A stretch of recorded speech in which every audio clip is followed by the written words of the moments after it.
Hello, Scrappy Peeps. Suzanna here today to share with you this garden layout created mostly with the Oh Happy Days collection from Uniquely Creative.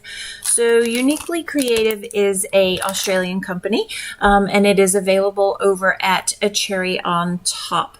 It is a little bit more expensive, but it is worth it because the quality of these papers is just amazing, and there's coordinating metal dies. So I am using my 2.5-inch circle cutter to cut some of the circles, as well as my die cuts. I can't remember what size the circles are for really old dies. The circles are from Little B from ages ago. They are not available anymore, but that's what I use to cut the photos. So I want to create a diagonal background. The whole design elements of this layout are based on a diagonal.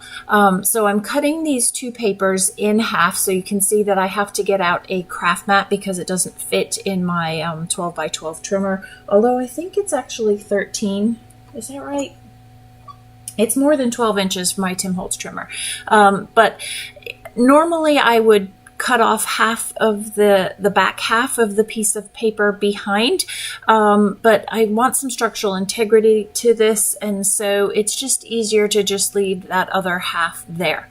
Originally I thought I was going to use that pink border, but then the flip side of this doesn't coordinate with the border that's already on the piece with the floral down below, so I just decided to use that sort of more ephemeral piece that is there. So I am creating on the diagonal, as I've said, and so I'm going to let these pieces, the circles are going to go along that same diagonal. I'm trying to get a mix of the pictures that are darker because they have the black in them with the circles that have a little bit more white in them, and create, there will not be a visual triangle because the line is on the diagonal, but get some contrast between the darks and the lights in this. I am also using ephemera from the collection. There's a lot of strawberries and there's a lot of florals in this, and so I want the florals to coordinate with the florals that are in that bottom left-hand side. I also noticed after the fact that I actually put this paper, the floral paper, the one on the bottom right, see how that butterfly is upside down? So that should have been the top left of the page. However, it is what it is. So I will probably take one of the butterflies from the essential ephemera that I have, that's the multicolor butterflies, and put one of those butterflies on top of that one and make him go the right way round, or her. So yeah, a little faux pas on my part there that I didn't realize till after the fact. So it's hard to distinguish that I've actually got two pieces of paper there, but I don't know, I like that sort of cloudy ephemeral look that's in the top left. I also contemplated the idea of stitching a similar border around the outside edge, possibly hand stitching it, possibly machine stitching it, but I haven't quite gotten there yet. I don't know that I need it. I kind of like the way that it ends up, but I'm not entirely sure. So I have like I said, the multicolor butterflies, and so I'm putting a few of those, and I'm just not folding them, but sort of creasing them so that they are popping off of the page. What I could have done is fussy cut the wings of that butterfly in the circle to also let that coordinate. But I don't know, there's only so much one can do with these pages. So now I have the metal die that is coordinating with this collection that is called Classic Bows, and I'm going to put a few bows. I like the way that the dangling ribbons off of the bows just add a little bit of whimsy to the page.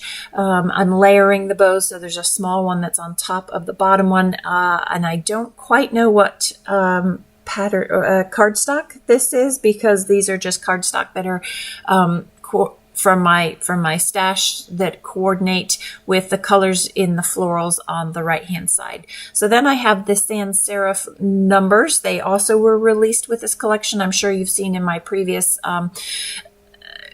creations that I have both the uppercase and the lowercase. Actually, I apologize. I am using the lowercase letters sans serif, but also coming with this collection are the numbers. Again, this is just a light purple that coordinates. It's kind of a pinky purple, and it says in our garden. I am going to off camera use a fine black pen and outline this to just add a little bit of that contrast that goes with the black that is in the photos. And also you can see how it kind of melds into the background there. So by outlining it, it just makes it pop up off the page a little bit more. So these metal dies are also uniquely creative. These do not come, they weren't released at the same time as this collection, but the numbers were. And I did get those and add those to my stash as well. So I think those will come in handy for my memory planner. So this is how one can create on a diagonal. You don't have to do the split background like I did, but also with the circles, you've got that sort of bouncing bubble cascade that moves from the top right down to the bottom left that just adds a little bit of whimsy to the page. You could also use square photos or rectangular photos as well, but because the collection came with these circles, I thought that was a fun way to sort of break up that line down the middle of the page there. So I'm just using liquid adhesive to position these. If I had used sticker paper, I could have put them on a ruler and stuck them down that way. So that is going to wrap it up, my friends. If you have any questions, please don't hesitate to ask. I'm always here to try and answer them. Thanks for stopping in today. I hope you're doing well. Come back again soon. Take care.